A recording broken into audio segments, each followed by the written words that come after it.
demonstrating on how to weld some 1/8" aluminum flat bar, building a small box for a Willys Jeep for a customer. We've got a Dynasty 200 inverter-based TIG machine that can weld AC and DC. DC is used for steel and stainless.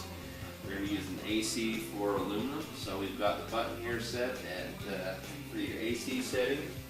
Using 160 amps for your amperage setting. We're going to use a higher amps for tacking. And after we get the box tacked together, then we're going to lower the amperage range to 115 amps. We do have a pedal that can control the amps, but we're going to set it for 115 amps, and basically you put the pedal all the way to the ground and it'll stay at that 115 amps.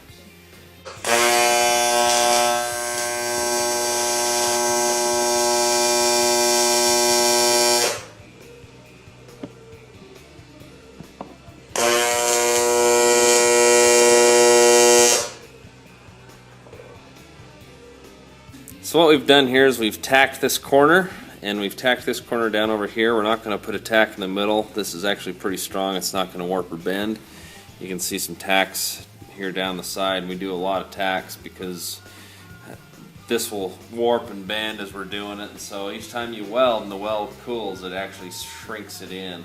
And so if you don't put a bunch of tacks in, it'll turn all warped and ugly. So we've already turned the machine down to 110 amps, and so we're going to weld this bead right here and see how it turns out.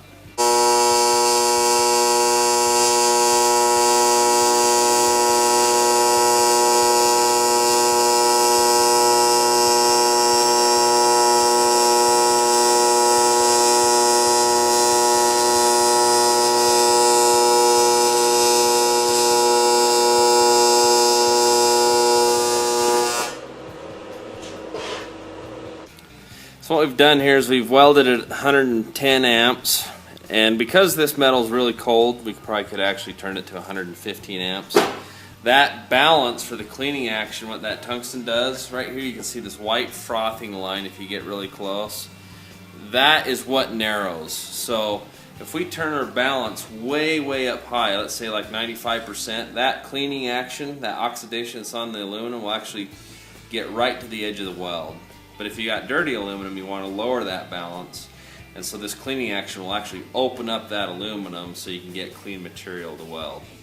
So, you know, where this is just a regular like storage tray, we're not doing anything that's going to get x-rayed or anything like that. So, you know, there's a lot of different things that go into making a simple aluminum weld versus, you know, like something for the nuclear industry where something gets x-rayed and so forth, and we got to worry about contamination. But for a quick and dirty job, you know, the machine's set up pretty good, and then the rest of this really is a whole lot of practice and a really good machine, and you can turn out some really nice welds.